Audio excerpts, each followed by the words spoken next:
আমাদের ডিপার্টমেন্টের ইম্পর্টেন্ট সেক্রেটারিরাও আছেন, প্রিন্সিপাল সেক্রেটারিরা আছেন, অফিসাররাও আছেন।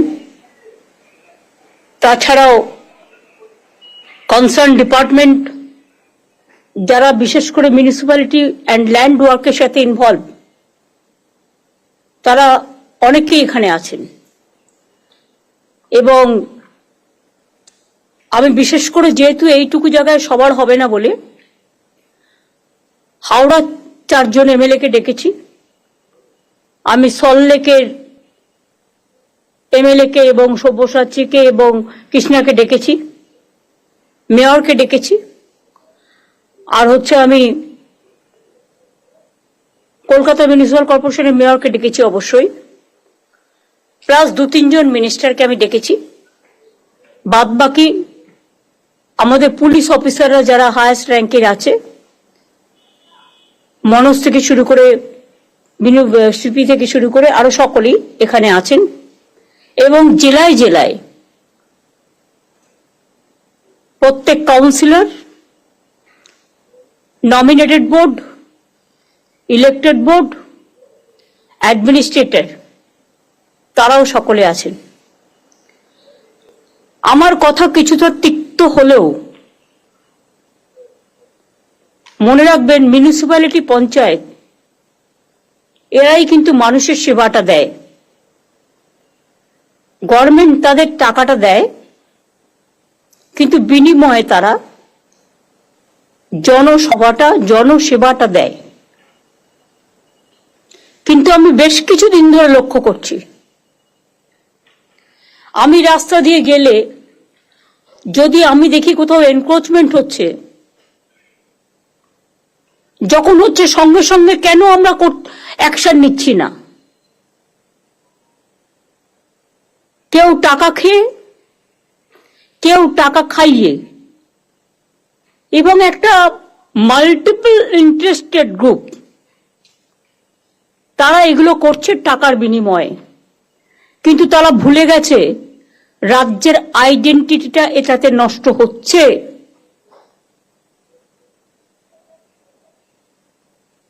মানুষ যদি উন্নয়নে কাজ না পায়, তাহলে সেই মিউনিসিপ্যালিটি রাখার দরকার কি?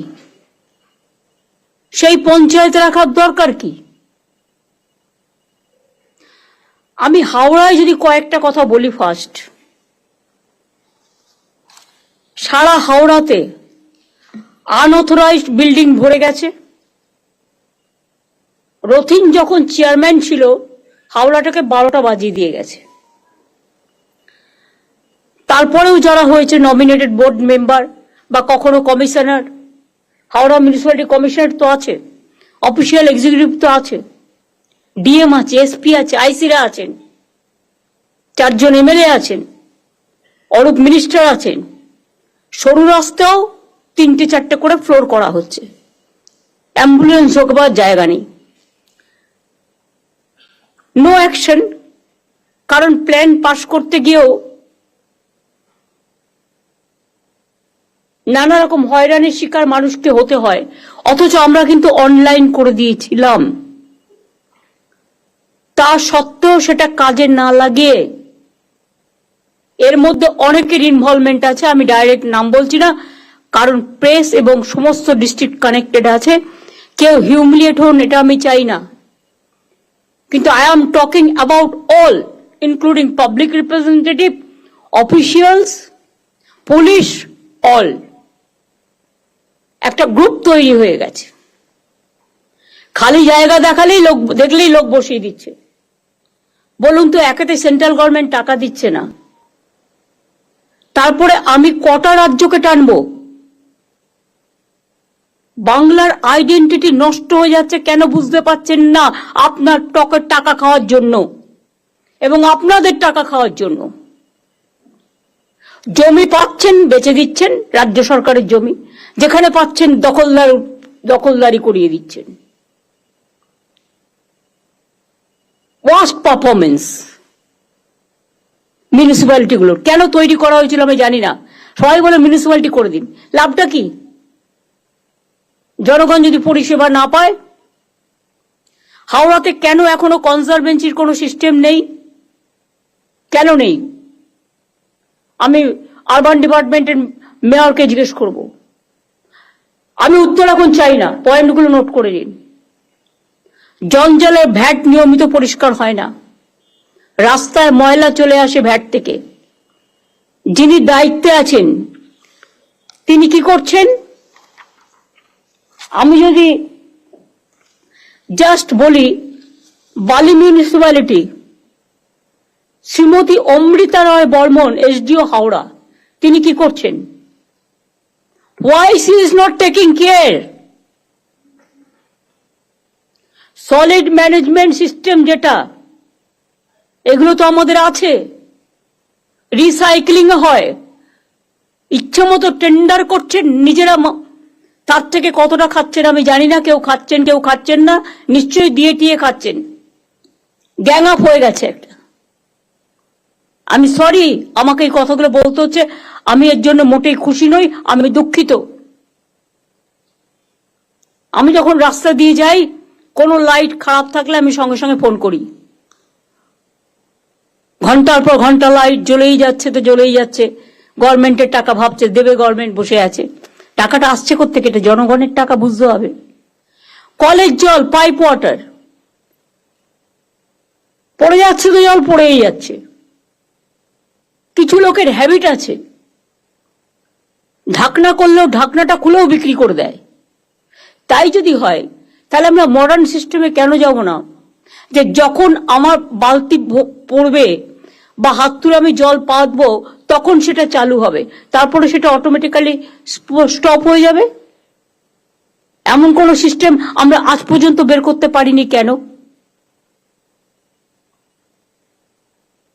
অথবা এক্ষেত্রে আমার কিছু করার নেই, শুধু এনভায়রনমেন্ট দেখে পেতল লোহা বিক্রি করে দিচ্ছে যখন, তখন আপনারা প্লাস্টিক টাইপের কিছু যদি লাগাতে পারেন, অন্তত আপাতত সেভ হতে পারে। যদিও জলটা সাইক্লিং হয়, সলিড ওয়েস্ট ম্যানেজমেন্ট সব জায়গায় আছে, কিন্তু আপনারা কি করছেন? এনক্রোচমেন্ট করছেন। ভ্যাট গুলো বাইরে থেকে নোংরা পড়ে থাকে, একবার দেখেন না? লজ্জাও লাগে না? রাস্তাগুলো আমরা সারালে তবে সারাবেন, তা আপনাদের টাকাগুলো যাচ্ছে কোথায়? হাওড়াতে এখনো পর্যন্ত কনজারভেশন কোনো সিস্টেম নেই, অথচ আমরা টাকা দিয়েছি। পদ্মপুকুর ওয়াটার প্ল্যান্ট হয় 1984 সালে। 40 বছর ধরে পাইপলাইন গুলো আছে, বহু জায়গায় লিক, ফলে বারবার পাইপলাইন সারাতে হচ্ছে, বহু জায়গায় নোংরা জল মিশে যাচ্ছে। Please understand that. যারা টাকার দিকে বেশি উৎসাহী তাদের মনে রাখতে হবে, নিজের জীবনের থেকে দামে কিছু নয়, মানুষের জীবনের থেকে দামে কিছু নয়। এটা লজ্জা যে আপনি আপনার দায়িত্ব পালন করছেন না। মিউটেশন অনলাইন করা হয়েছে, কিন্তু কাজ সময় মতো হচ্ছে না। কাজের জন্য নিয়মিত ট্যাক্সের বিল যখন তখন ট্যাক্স বাড়িয়ে দিচ্ছে মিউনিসিপ্যালিটি গুলো, আমাদের জিজ্ঞেসও করছে না। আর যখন তখন ক্যাজুয়াল লোক নিয়ে নিচ্ছে না জিজ্ঞেস করে। বারবার বলা হচ্ছে ফাইন্যান্সিয়াল অর্ডার ছাড়া করবে না, অথচ অনলাইনটাকে অ্যাভয়েড করে কিভাবে দিয়ে দেওয়া হচ্ছে পারমিশন। যার আছে সে পেয়ে যাচ্ছে, যে দিতে পারছে, আর নেই সে পাচ্ছে না, তাকে হ্যারাস হতে হচ্ছে। টাকার বিনিময়ে পুরসভার বহু জমি বেদখল হয়ে যাচ্ছে, সরকারি সম্পত্তি নষ্ট হয়ে যাচ্ছে। আমি হাওড়া পুলিশকে বলবো একটা তদন্ত করার জন্য, এবং চিফ সেক্রেটারিকে আমি অর্ডার দিচ্ছি, সেখানে যদি রাম শাম যদু মধু যেই হোক, ইভেন আমিও যদি হই, আমাকেও ছাড়বেন না। আমি জানতে চাই না কে দখল করেছে, কিভাবে করেছে, পেছনে কারা গ্যাং আপ করেছে এবং কিভাবে এগুলো হয়েছে, আমি এসব জানতে চাই। সরকারি সম্পত্তি কারো ব্যক্তিগত সম্পত্তি নয়। লোভ বেড়ে যাচ্ছে, লোভটাকে কমাতে হবে। বাইরের লোকেরা এসে এখানে সব জমি জায়গা দখল করে নিচ্ছে, কারণ টাকার বিনিময়। বড় বড় মাল্টি স্টোর কমপ্লেক্স হয়ে যাচ্ছে সরকারি জমি দখল করে। সরকার থেকে পারমিশন নেওয়ার প্রয়োজন মনে করছে না। আর তাতে কেন আমরা ট্রান্সপারেন্সি মেনটেন করব না? অনলাইনে করে দেওয়া সত্ত্বেও হচ্ছে না। রাজ্য সরকার বহু নতুন রাস্তা করেছে, কিন্তু কোনো সংরক্ষণ হয় না। আমি তো বলেই দিয়েছিলাম, যে রাস্তা করবে যে কোম্পানি, তাকে 5 বছরের গ্যারেন্টি নিতে হবে। করছে না। সলিড ম্যানেজমেন্টে অ্যাডভান্স দিয়ে দিচ্ছেন আপনারা, টাকাটা নিয়ে পালিয়ে যাচ্ছে সোলার পাওয়ারের, এবং টাকাটা নিয়ে পালিয়ে যাচ্ছে, অথচ অ্যাডভান্সটাও নিয়ে পালিয়ে যাচ্ছে। কেন দিচ্ছেন? কে পাওয়ার দিয়েছে? এই পাওয়ার লোকালি আর হবে না। ল্যান্ড ডেভেলপমেন্ট, সোলার পাওয়ার, এগুলো স্টেট এবং রিসাইক্লিং অব দ্য জঞ্জাল, যেগুলো, এগুলো থেকে তো আমাদের ইনকাম হতে পারে। কেন করছি না? এটা সেন্ট্রালি করতে হবে। এসডিও কে দিলেও যা, ডিএম কে দিলেও তাই, নমিনেটেড মেম্বারকে দিলেও তাই, ইলেক্টেড বডিও তাই। তো কাকে দিয়ে করবো এগুলো? তো মহা মুশকিল হয়ে গেছে। এইগুলো দেখবার জন্য দরকার হলে আমাকে যারা এই কাজগুলো জানে, কর্পোরেশন এই দায়িত্ব পালন করছেন না, শুধু কর্পোরেশন বললে হবে না, মিউনিসিপ্যালিটিগুলো দায়িত্ব পালন করছেন না, ট্যাক্স বাড়ানো ছাড়া, আর বিল্ডিং তৈরি করা ছাড়া, আর লোক বসানো ছাড়া। আমি তো বলেছি, যে হকাররা আছে তারা আমাদের ভাই বোন, এর থেকে বেশি যেন আর না বাড়ে। হাতিবাগানটা কখনো তাকিয়ে দেখেছেন কি অবস্থা? গড়িয়াহাটে আপনারা স্টল দিয়েছেন, ভালো কথা, কিন্তু স্টলের পেছনটা আবার কিন্তু তিপ্পল লাগিয়েছে কালো লাল। সেই জন্য এমন কিছু সিস্টেম করতে হবে যাতে ওটা দেখতে ভালো লাগে। আমি পরশুদিন আসছিলাম ওয়েবেলের কাজ দিয়ে, দেখলাম কত দোকান বসে গেছে, সব আউটসাইডার, কিনে খাচ্ছে, বাড়ির সামনে পাচ্ছে, এটা ভালো, কিন্তু দেখতে কি ভালো লাগছে? ডার্টি করে রেখে দিয়েছে জায়গাটা। কেন একটা খাওয়ার জন্য একটা নতুন জোন করছেন না আপনারা? যে জোন আপনার শহরকে ডিস্টার্ব করবে না, মানুষকে ডিস্টার্ব করবে না। বৃদ্ধ বৃদ্ধা থাকেন, ভাড়া নিয়েছে তার কাছ থেকে, ভাড়া নেবার পর পারমিশন নেই, উইদাউট পারমিশনে 3 তলা 4 তলা 5 তলা তুলেই যাচ্ছে। কেন তাদের অ্যারেস্ট করছেন না? কেন ভেঙে দিচ্ছেন না? 2-1টাকে অ্যারেস্ট তো করুন, 2-1টা ভাঙুন। আমি বলবো, স্টার্ট ফ্রম মাই হাউস। কেন আমি ইলিগাল জিনিসকে আমি অ্যালাউ করবো? যেই হোক, কোন এমএলএ, এমপি, মিনিস্টার থেকে শুরু করে পুলিশ অফিসার, জেলা এসডিও, ডিএম থেকে শুরু করে, আইসি থেকে শুরু করে, কারো কারো অভ্যাস হয়ে গেছে আইসি হলে যতটা পারি ইনকাম করে নি, এসডিও হলে একটা সঞ্চয় করে নি, ডিএম যে কদিন থাকবো সঞ্চয় করে নি, দেশে পাঠিয়ে দিই। এগুলো অনেক হয়েছে, আর করবেন না প্লিজ। এবার কিন্তু বড্ড চোখে লাগছে। সল্লেক আমার লজ্জা লাগছে। রাজারহাটেও শুরু হয়েছে এনক্রোচমেন্ট, সল্লেকেও ইচ্ছা মতো সুজিত বোস লোক বসাচ্ছে কম্পিটিশন করে। কেন? কেন বাইরের লোক বসবে? এআরডি অফিসের অপোজিটে, যদি আপনাদের আমি ছবি দেখাই ভাববেন না যে আমি উইদাউট কাগজপত্রে আপনাদের কাছে চলে এসেছি। ছবি দেখালে নিজেরাই লজ্জা পাবেন। এর জন্য কত দিতে হয়েছে? একদম পুরো এআরডি অফিসের সামনে সব এনক্রোচমেন্ট হয়ে গেছে। একটা করে তিপ্পল লাগাচ্ছে, একটা করে বসে হচ্ছে, একটা করে তিপ্পল লাগাচ্ছে, একটা করে বসে হচ্ছে। কেন? ওয়াই? আমি জানতে চাই, কত টাকার বিনিময়ে কারা নিয়েছে টাকা? কেন সল্লেক কর্পোরেশনের কাউন্সিলররা কাজ করে না? তারা তো ইলেক্টেড বডি। কেন কাজ করে না আমি জিজ্ঞেস করছি। রাস্তা ঝাড় দেয় না, এবার কি আমাকে রাস্তা ঝাড় দিতে বেরোতে হবে? শুধু কি ওপরের দিকে তাকালেই হবে? নিচের দিকে তাকাতে হবে না? এলাকার লাইট দেখে না, রোড দেখে না, জল দেখে না, মানুষের প্রবলেম দেখে না? এই শহরটাকে আমি এত সুন্দর করে বানিয়ে দিয়েছি।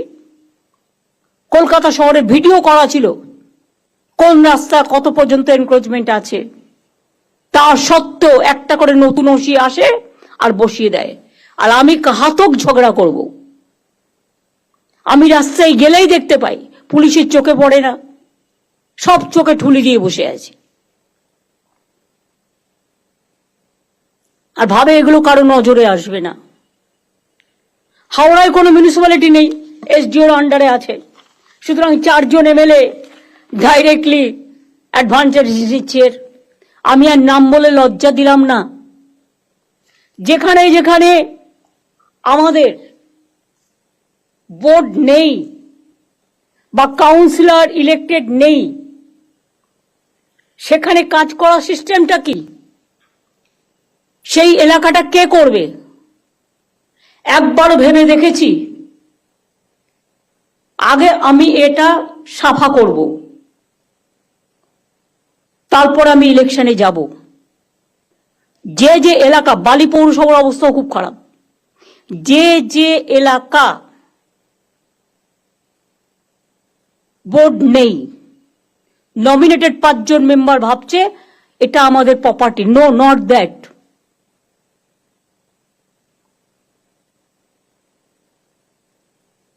সেক্ষেত্রে কেন আমরা একটা ক্লাবকেও যদি বলা হয়, যতক্ষণ আমার ইলেকশন না হচ্ছে, যে লোকাল ক্লাব তোমাকে আমি এতটা হেল্প করব, টেন্ডার করবার ক্ষমতা তাদের থাকবে না। টেন্ডারটা সেন্ট্রালি হবে। আমি লোকাল হাত থেকে টেন্ডার তুলে নিচ্ছি আজ থেকে। কোনো টেন্ডার আমি লোকালি করতে দেবো না, সব সেন্ট্রালি হবে এবং সেন্ট্রালের হাতেই ইনফরমেশন থাকবে। এ ব্যাপারে আমি একটা কমিটি করে দিচ্ছি। চিফ সেক্রেটারি যে থাকবে, chief secretary, home secretary, land secretary, finance secretary এবং ইরিগেশন সেক্রেটারি এবং সিপি এবং ADG, law and order and DG, এই কয়েকজনকে নিয়ে কোনো কিছু হলে আমি তাদের ধরবো। আরবান ডিপার্টমেন্টের সেক্রেটারি কি কাজ স্যার? ডিপার্টমেন্টে রাখারই দরকার কি? কতগুলো বোর্ড রেখে দিয়েছে, গা টিপছে না পা টিপছে, 400-500 করে লোক রেখে দিয়েছে। তাদের তো ডেভেলপমেন্টের কাজ কভার হয়ে গেছে, ওভার হয়ে গেছে। দীঘা ডেভেলপমেন্ট অথরিটির প্রয়োজন আছে কি এখন আর? ওখানে তো মিউনিসিপ্যালিটিও আছে, পঞ্চায়েতও আছে, ডিএমও আছে। বিরাট বাড়ি করে 400-500 লোক, কারো গা টিপছে, কারো পা টিপছে, কারো মাথা টিপছে, বড় বড় বিল্ডিং করে থাকছে, আরাম করছে। তাদের যেখানে গভর্নমেন্টের স্টাফ নেই সেখানে কাজে লাগিয়ে দাও। হলদিয়া ডেভেলপমেন্ট অথরিটিও তাই, হলদিয়া তো মিউনিসিপ্যালিটি আছে। লাভটা কি হলো? দরকার ডিএম এর আন্ডারে প্রত্যেকটা ওয়ার্ডে যেখানে যেখানে এখনো ইলেক্টেড নেই, মানে ইলেকশন বাকি আছে, ডিউ আছে, রোজ তো আমি ইলেকশন করতে যাবো না, যখন করবো একসাথে করে দেবো। এই তো সামনে বাই ইলেকশন, তারপরে পুজো, তারপরে রেনি সিজন, 4 মাস চলে গেল ইলেকশন করতে করতে। এরকম ভাবে তো চলতে পারে না ডেভেলপমেন্টের কাজ। পুরো কেন্দ্রীয় সরকার একটা অবস্ট্রাকশন হয়ে দাঁড়িয়েছে। তার মধ্যে আমাদের লোকেরা ভাবছে উনি তো ভুলে যাবেন। কেউ আসে অফিসার ভাবে আমি তো 2 বছর থাকবো, আমি কোন রকম কাটিয়ে দিতে পারলে হব না, তা হয় না। আপনি 2 বছর থাকলেও মনে রাখবেন আপনার পিরিয়ডটা রিভিউ করা হবে এবং আপনি যাবার আগে আপনি স্বচ্ছতা মেনটেন করেছেন কিনা এখন থেকে রিভিউ কমিটির নামে একটা রিভিউ কমিটি তৈরি করা হবে, যেখানে ভিজিলেন্সকে রাখা হবে এবং যেখানে এসিবি কে রাখা হবে এবং যেখানে সিআইডি কে রাখা হবে, এডিজি, ল অ্যান্ড অর্ডার থাকবে।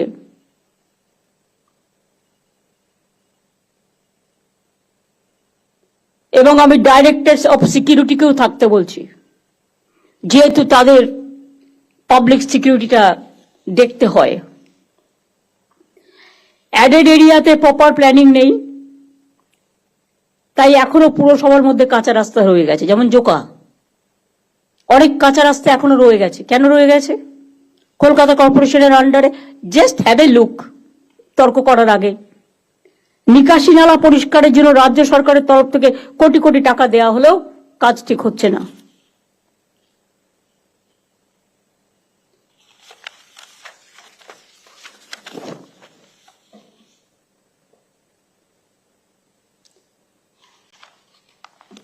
এটা তো আমি হাওড়ার কথা বললাম। ড্রেনগুলোকে ক্লিন করা হচ্ছে না, বর্ষাকালে জল জমছে, 2-3 মাস হাওড়া জলের তলায় থাকছে। নাগরিকদের প্রয়োজনে হেড অফিসে ছুটে আসতে হয়, এটা কেন হবে? একটা ক্লাবও যদি না পারে, ক্লাবে নানান রকম লোক থাকে, সে হয়তো কাজে ইন্টারেস্ট নিল না, 4-5 জন লোকাল ট্যালেন্টেড ছেলে মেয়েরা যারা কাজ করতে পারবে, দরকার হলে তাদের ইন্টার্নশিপ দিয়ে কাজ করান। আমি তো একটা সুযোগ দিয়েছি 2,500 ছেলে মেয়েদের, আমরা 2,500 টাকা করে মাসে দিয়ে সম্ভবত 1,500 ছেলে মেয়েদের আমরা নিচ্ছি। তো এই কাজটা তাদের লাগান, তারা প্রবলেমটা এসে যে হেডে থাকবে তাকে জানাবে এবং রেগুলার কাজ হচ্ছে কিনা তারা সুপারভাইজ করবে।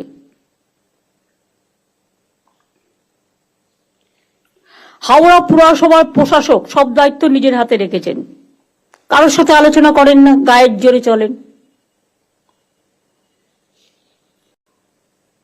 পুরসভায় শক্তিশালী লিডারশিপ দরকার। আমি হাওড়ার ডিএম কে আছেন কি এখানে? দীপা, তোমাকে প্লিজ ইউ টেক কেয়ার। হচ্ছে না, তোমার এসডিও করছে না। কোন কাউন্সিলর না থাকায় এমএলএরা অ্যাডভান্টেজ নিচ্ছে। অ্যাডভান্টেজটা কি বুঝতেই পারছো, আমি আর ভেঙে বললাম না। বালি পুরসভা আলাদা হয়ে গেলেও হাওড়া পুরসভাকে কাজ দেখতে হচ্ছে। ওই বিলটা কি পাস হয়েছে? বালি আলাদা, হাওড়া আলাদা। তাহলে বালি, হাওড়া থেকে বালির কাজ দেখতে হবে কেন?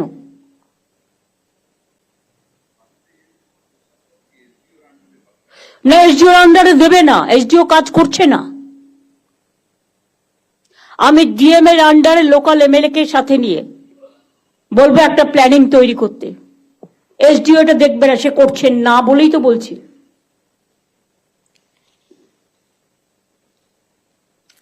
শালিমার স্টেশনে সম্প্রতি একটা মারামারি হয় বলে আমার নলেজে আসে। পার্কিং এর নামে অনেক জায়গায় ইল্লিগাল গাড়ি দাঁড় করিয়ে রাখে, তোলাবাজি করে। গভর্নমেন্ট কেন বদনাম নেবে? গভর্নমেন্ট কি এর থেকে 1 পয়সাও পায় না পার্টি পায়? যে ইন্ডিভিজুয়াল পায় তার পকেটে যায়। আমি কোনো ইন্ডিভিজুয়ালকে পোষবার জন্য এখানে আসিনি, আমি মানুষকে দেখবার জন্য এসেছি। পরিষ্কার বলে দিচ্ছি, এরকম বলে পুলিশ সঙ্গে সঙ্গে অ্যাকশন নেবে। পুলিশ যদি এফেক্টিভ হয় অনেক কিছু সলভ হয়ে যায়, কিন্তু পুলিশ যদি উইক হয়ে যায় সেখানে কিন্তু এরা অ্যাডভান্টেজ পায়। ডোন্ট টেক কেয়ার কোন পার্টির কে এমএলএ, কার কোন মিনিস্টার বলছে শুনবে না। নিজের কাজটা দায়িত্বশীলতার সাথে পালন করবে, এটা আমি আজকে পরিষ্কার বলছি।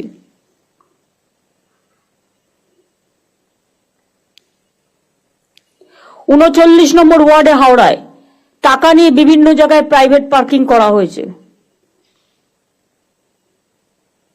সরু রাস্তায় প্রাইভেট লরি গাড়ি থাকে, স্বর্ণময়ী রোডে বেআইনি ভাবে বড় বড় লরি গাড়ি থাকে। রাজ্য সরকার টাকা দিলেও হাওড়ায় আন্ডারগ্রাউন্ড ড্রেনেজের কাজ হয়নি। হাওড়াটা বললাম এই কারণে, তার কারণ আমি গেছিলাম কিছুদিন আগে পদযাত্রা করতে, এগুলো আমার নলেজে এসছে। রাজারহাট তো আমি অলরেডি বলেছি, ওয়েবেল আমি নিজে চোখে দেখে এসছি পরশুদিন, কারো কথা না শুনে। ওটাকে একটু শিফট করে একটু দূরে সরিয়ে নেওয়া যায় ভালোভাবে করে। আমি তো কারো চাকরি খাচ্ছি না, কিন্তু আমাকেও দেখতে হবে ওখানে প্রচুর মানুষ আসে, কালো কালো তিপ্পল দিয়ে ঘেরা। একটু দূরে গিয়ে খাবে, খাবার ফুড জোন করে দিক একটা আলাদা। আমি তো করতে বারণ করিনি, যা ইচ্ছা তাই হবে, এটা আমি কিছুতেই সহ্য করব না। আজকে আমার বলার দিন, আপনাদের বলার দিন নয়, আপনাদের শোনার দিন। Best and worst performing municipalities. Drinking water best performing municipalities Uluberia, Halisahar, Kolkata MC, Baidyabati এবং Bankura. Worst performing municipalities Alipurduar, Bally, Baranagar, Siliguri, Shantipur. Housing, best performing municipalities Uluberia, Jangipur. Uluberia যদি করতে পারে তো আপনারা করতে পারেন না কেন? অন্য municipality, it must be the model. Uluberia, Jangipur, Habra, Krishnanagar and Madhyamgram. Worst performing municipalities Bidhannagar MC, Asansol MC, Raiganj and Contai. সব সম্পত্তি করে রেখে দিয়েছে নিজস্ব। এগুলো ভেঙে দেবো আমি একদম।